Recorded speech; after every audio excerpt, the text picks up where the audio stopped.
Let's mic CM साहब। नमस्कार, let's mic CM साहब के साथ मैं महेश सिंह। आज सुनिए देश के कुछ खास राज्यों के मुख्यमंत्रियों और पूर्व मुख्यमंत्रियों की एक्टिविटीज के बारे में। सबसे पहले बात करते हैं उत्तर प्रदेश से। रक्षाबंधन के ठीक पहले उत्तर प्रदेश सरकार ने प्रदेश भर की 3.53 लाख से अधिक रसोइयों के लिए 4 नई योजनाओं की घोषणा की है। मुख्यमंत्री योगी आदित्यनाथ ने कहा है कि यह उनके लिए अत्यंत प्रसन्नता का क्षण है कि प्रदेश की लाखों रसोइयों के हित में ये महत्वपूर्ण योजनाएं शुरू की जा रही हैं। आज मेरे लिए यह अत्यंत प्रसन्नता का क्षण है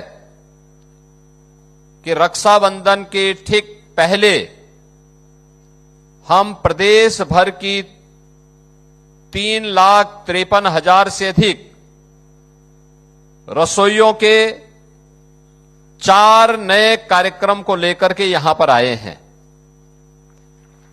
ये 4 प्रकार की योजनाएं आज आपके लिए घोषित हो रही हैं। पहला, मानदेय वृद्धि।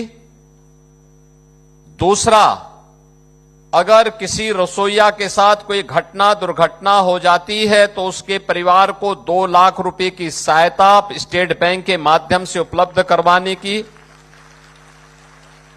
तीसरा, प्रत्येक रसोइया और उसके परिवार को प्रतिवर्ष 5 लाख रुपए तक मुफ्त में कैशलेस की सुविधा उपलब्ध करवाना। और चौथा, आपको जो अब तक ड्रेस के लिए यानी साड़ी के लिए 500 रुपए प्राप्त होता था, अब उसकी राशि को दोगुना करने के कार्यक्रम के साथ यानी उसको 1,000 रुपए करने के लिए हम आज यहां पर एकत्र हुए हैं। पूर्व मुख्यमंत्री भूपेश बघेल ने राज्य सरकार द्वारा प्रदेश की सड़कों पर टोल वसूली के फैसले को जनता पर अतिरिक्त बोझ डालने वाला बताया। उन्होंने सवाल उठाते हुए कहा है कि यदि जिला और ब्लॉक स्तर की सड़कों पर भी टोल लिया जाएगा तो आम लोग आवागमन कैसे करेंगे। भूपेश बघेल ने हैमर लैब जैसी मुफ्त स्वास्थ्य सेवाओं को निजी हाथों में सौंपे जाने और दवाइयों की सप्लाई में टेंडर प्रक्रिया को लेकर भी सवाल उठाए हैं।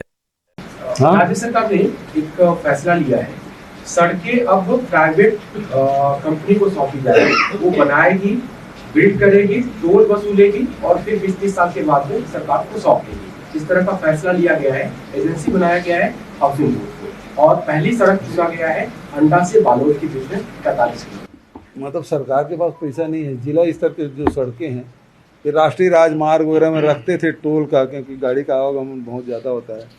अब इसमें यदि जिले और जिला पहुंच मार्ग है या ब्लॉक पहुंच मार्ग है, इसमें यदि टोल लेना शुरू कर दें तो लोग आएंगे जाएंगे नहीं। फिर तो उनको बैलगाड़ी वगैरह का भी टोल लेना पड़ेगा, है ना। तो कुल मिलाकर सरकारें करी। आज स्थिति ये है, अभी हेल्थ डिपार्टमेंट की आपने बात कही है, वहाँ जितने जो हमर लैब है उसमें हम करीब 70 से 110 तक के जो जांच है वो फ्री में करते थे। नागपुर में आयोजित एक कार्यक्रम में महाराष्ट्र के मुख्यमंत्री देवेंद्र फडणवीस ने कहा कि कार्यक्रम में शामिल हुए महाराष्ट्र के युवा और जैन जी अपनी मर्जी से पहुंचे थे और उन पर किसी तरह का बाहरी दबाव नहीं था। मुख्यमंत्री ने दावा किया कि कार्यक्रम में कुल 1.25 लाख लोगों ने हिस्सा लिया। उन्होंने बताया कि 585 झंडा वाहकों की अगुवाई में ड्रम बजाने वाली टीम ने कार्यक्रम के दौरान नया विश्व रिकॉर्ड बनाया। देखिए, पहली बात तो यह है, आपने आज देखा होगा महाराष्ट्र की जो जेनजी, महाराष्ट्र के जो युवा आज इस मैदान पर थे। 25,000 लोग, कोई गाड़ियां नहीं लगाई गई, किसी को पैसा नहीं दिया गया, सारे के सारे लोग ऑर्गेनिकली यहाँ पर आए। कुल 1.25 लाख लोगों ने इस कार्यक्रम में सहभागिता दी और विशेष रूप से महाराष्ट्र की जो परंपरा है ढोल, इस ढोल को जो 585 ध्वजधारक है उनकी टीम्स ने सहभागिता लेकर एक नया वर्ल्ड रिकॉर्ड आज यहाँ पर तैयार किया है। और शिक्षा हो, कौशल्य हो, स्टार्टअप हो, स्पोर्ट्स हो, कला हो, हर चीज़ में एक बड़ी सहभागिता हमारे जेनजी की दिशा क्या है ये दिखाने वाला ये कार्यक्रम था। जहां तक राहुल गांधी वाराणसी में आयोजित 56वें FHARI वार्षिक सम्मेलन 2026 में हिमाचल प्रदेश के मुख्यमंत्री सुखविंदर सिंह सुक्खू ने राज्य में पर्यटन क्षेत्रों को बढ़ावा देने और निवेश आकर्षित करने पर जोर दिया। मुख्यमंत्री सुक्खू ने कहा है कि हिमाचल प्रदेश में पर्यटन को प्रमोट करने के उद्देश्य से इस सम्मेलन में हिस्सा लिया गया है। उन्होंने निवेशकों से हिमाचल प्रदेश में आने और पर्यटन क्षेत्र में निवेश करने का आह्वान किया है।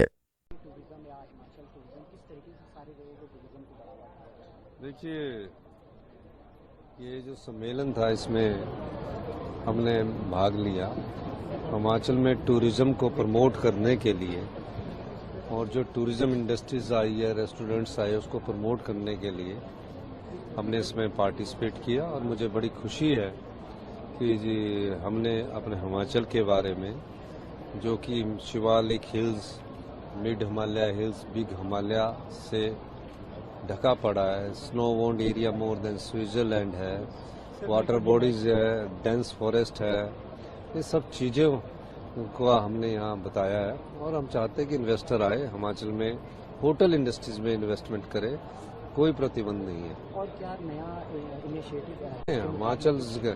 हिमाचल में टूरिज्म को हमारी प्रायोरिटीज है, और हम एयरपोर्ट कनेक्टिविटी और हेलीपोर्ट कनेक्टिविटी में बहुत तेजी से आगे बढ़ रही है। और आने वाले समय में जो भी टूरिस्ट आएगा, शांत वादियों में स्वच्छ हवा का लाभ उठाकर अपनी सेहत का ख्याल रखते हुए वापस जाएगा।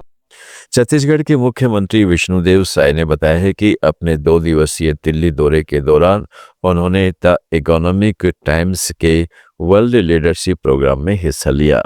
मुख्यमंत्री ने कहा है कि कार्यक्रम के दौरान उन्होंने छत्तीसगढ़ की औद्योगिक एवं व्यावसायिक संभावनाओं के साथ साथ राज्य की नई औद्योगिक नीति के बारे में विस्तृत जानकारी दी। उन्होंने कहा है कि राज्य की नई औद्योगिक नीति को देश और विदेश में सराहना मिल रही है। हमारा 2 दिन का दिल्ली प्रवास था, और दिल्ली में द इकोनॉमिक टाइम्स के द्वारा वर्ल्ड लीडरशिप फोरम का आयोजन किया गया था, जिसमें हमको शामिल होने का सौभाग्य मिला। और उसमें हमने छत्तीसगढ़ के विषय में और छत्तीसगढ़ में उद्योग और व्यापार की क्या संभावना है, उसके विषय में पूरी जानकारी वहाँ पर दिया। और जो हमारी नई उद्योग नीति है, जिसकी सराहना सर्वत्र हो रही है देश और विदेश में, और कम समय में 8 लाख करोड़ से ज़्यादा का निवेश आया है, इसके विषय में भी जानकारी वहाँ पर दिया। और छत्तीसगढ़ नक्सलवाद से मुक्त हो गया है, और बस्तर में भी tourism, agriculture, forest, product based उद्योग, इसकी भी संभावना है। सारी बातें फोरम में हमने रखी है, और फोरम के माध्यम से पूरे देश और विदेश के निवेशकों को आह्वान किया है छत्तीसगढ़ आने के लिए। और माननीय श्री JP नड्डा जी, स्वास्थ्य मंत्री, उनसे भी मुलाकात किया, उनका कुशलक्षेम पूछा, और छत्तीसगढ़ आने के लिए उनको भी न्योता दिए हैं। आने वाले समय में उनका भी आगमन होगा। और माननीय प्रदेश अध्यक्ष जी श्री किरण देव जी, उनसे भी मुलाकात किया, और कल बिहार के मुख्यमंत्री सम्राट चौधरी से भी मुलाकात हुई। जी बिल्कुल, पेपर लीक मामले में मुख्य आरोपी सहित 6 लोगों की गिरफ्तारी हो चुकी है, और उसमें जांच जारी है, और भी कोई उसमें संलिप्त पाया गया तो उसके ऊपर भी कार्रवाई होगी। आप सुन रहे थे let's mind more than radio. Follow कीजिए हमें हमारे सोशल मीडिया प्लेटफॉर्म्स पर।